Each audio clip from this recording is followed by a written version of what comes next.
क्या तुमने अपनी लाइफ में कोई ऐसा हुआ है कि अब तुम हफ्तों कभी महीनों भी बहुत मेहनत कर रहे हो लेकिन फिर भी तुम्हें रिजल्ट नहीं मिल रहा, तुम अपनी लाइफ में इनको इंप्रूव नहीं कर पा रहे, पढ़ाई कर रहे हो तो प्रैक्टिस करो तो एफर्ट डालो लेकिन फिर भी तुम्हारी जो रिजल्ट है वो वापस से तुम्हारे रिजल्ट उतने अच्छे नहीं आ रहे हैं और तुम कभी कभी खुद से सोचते हो कि मैं इतना कुछ कर रहा हूँ फिर भी कोई कुछ अच्छा रिजल्ट क्यों नहीं आ रहा। और तुम लगता है तुम्हारे साथ कोई हुआ है, तो यहाँ पे आज मैं तुम्हारे लिए 5 ऐसे रीजन लेकर आया हूँ जिसलिए तुम्हारे लिए अभी भी कोई रिजल्ट इसलिए नहीं आ रहा है। अगर तुम्हें ये सिचुएशन फेमिलियर लगती है तो आज मैं तुम्हारे लिए 5 ऐसे रीजन लेके आया हूँ कि तुम हार्ड वर्क करते हो फिर भी तुम्हें रिजल्ट क्यों नहीं आ रहा। पहला रीजन, तुम प्रैक्टिस तो करते हो पर उसको वापस से उसमें रिफ्लेक्ट नहीं करते हैं। ज्यादा लोग करते हैं, ज्यादा लोग सोचते हैं तो किसी चीज की प्रैक्टिस करते जाएंगे तो उसमें बेहतर हो जाएंगे, पर लेकिन वो अभी कभी भी रुक के एक बार देखने का रिफ्लेक्ट करने का ट्राई नहीं करते कि उनकी में गलती क्या हुई थी, पिछली बार क्या गलती हुई थी। आप कभी रुक के ये नहीं देखते कि मैं आज कल इससे क्या बेहतर कर सकता हूँ। अब बस एक ही लूप में फंसे रहते हैं।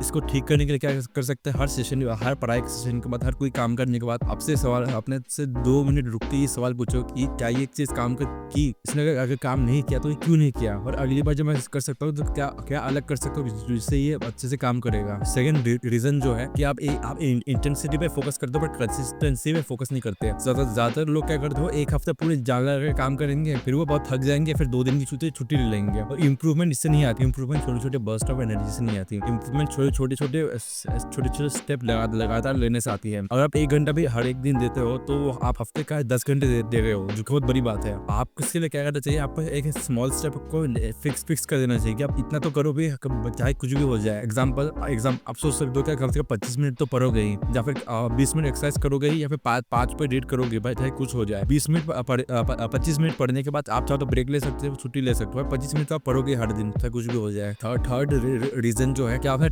एफर्ट्स जो है उसको ट्रैक करते हो लेकिन प्रोग्रेस को ट्रैक नहीं करते। बहुत सारे लोग ये गलती करते हैं कि सोच के जो एफर्ट है वो इम्प्रूवमेंट होते हैं, लेकिन ऐसा नहीं होता। जैसे फॉर एग्जांपल अगर आप 4 घंटे पढ़ रहे हो लगातार, लेकिन उसमें से पर इसका ये मतलब नहीं है 4 घंटे जो भी पढ़ा आपको वो याद रह गया, आपको याद रहा है वो आपकी प्रोडक्टिविटी है। जो आपने 4 घंटे टाइम स्पेंड किया वो आपकी प्रोडक्टिविटी नहीं है। तो उसको ठीक करने के लिए क्या कर सकते हो, आपको पढ़ाई कर रहे हो तो ये मत देखो कि आपने इतने घंटे पढ़ाई की, अब ये देखो आपने कितने चैप्टर्स कंप्लीट किए, ये आपका ज्यादा अच्छा मेट्रिक होगा। अगर आप एक्सरसाइज कर रहे हो तब ये मत देखो कि कितने घंटे वर्कआउट किए, अब ये देखो आपकी स्ट्रेंथ कितनी बड़ी है, आपकी इंडोरेंस कितनी बड़ी है। इससे जो आपका जो रिजल्ट है उसको एक ट्रैकिंग आएगी, आपको पता चलेगा कि अभी कहाँ पे हो और आपने पहले कितनी प्रैक्टिस की, कितनी इंप्रूवमेंट की, आपको अच्छे से पता चलेगा। फोर्थ रीजन जो है, क्या जो अपना फीडबैक है उसको अवॉइड करते हो, और फीडबैक लेने में दिक्कत तो होती है, पर यही सच्चाई है कि फीडबैक सबको लेना चाहिए। हर किसी को लगता है कि मैं तो बहुत अच्छे से काम कर रहा हूँ, पर हर कोई एक अच्छा फीडबैक लेना अवॉइड करते हैं, जो कि हमें बताता है कि हम अच्छे से काम नहीं कर रहे हैं, और ये बात हमें सुनना बिल्कुल भी अच्छा नहीं लगता। हमें बुरा लगता है कि कोई हमारी मेहनत को ऐसे मना कर रहा है कि हमने मेहनत नहीं की है। इसलिए आपको सबसे पहले फीडबैक लेना शुरू करना होगा अपने टीचर से, अपने दोस्तों से, मेंटर से। या मैं ऐसे कौन सी चीज है कि मैं गलत कर रहा था या कौन सी चीज है कि मैं इंप्रूव कर सकता हूँ। आपको खुद को डिफेंड करना बंद करना होगा और आपको फीडबैक से खुद को ओपन करना होगा। और जो फीडबैक होता है वो किसी की बुराई नहीं होती, ये एक आईना होता है जो आपको बताता है कि आप अभी कहाँ पे हो। फिफ्थ, ये मोस्ट इंपॉर्टेंट है कि आप अपना जो रेस्ट और रिकवरी पीरियड है उसको आप पूरा स्किप कर देते हो। तो इंप्रूवमेंट होती है वो आराम और रेस्ट के बाद ही होती है। अगर आप बॉडी को बना रहे हो तो आपको रेस्ट और रिकवरी चाहिए होता है। और आप ब्रेन का काम करते हो तो ब्रेन को भी रेस्ट और आराम चाहिए होता है। आप लगातार से काम नहीं कर सकते, आपको भी रेस्ट की जरूरत पड़ती है। आपको एक शेड्यूल बनाना होगा जिसमें आप अपना जो रेस्ट का पीरियड है उसको भी ऐड करोगे। आपको अच्छे से नींद लेनी है, आपको करने के बाद छोटे ब्रेक्स भी लेने हैं ताकि आप खुद को रिचार्ज कर सको। और ये रेस्ट लेना आलस नहीं है, एक स्ट्रेटेजी है। अगर आप गाड़ी भी चलाते हो तो गाड़ी को भी रुक के आराम करने की जरूरत पड़ती है। गाड़ी में पेट्रोल डाला जाता है, आपका भी गाड़ी, आपकी बॉडी पे गाड़ी है जो कि लगातार नहीं चल सकती, उसको भी रेस्ट की जरूरत पड़ती है।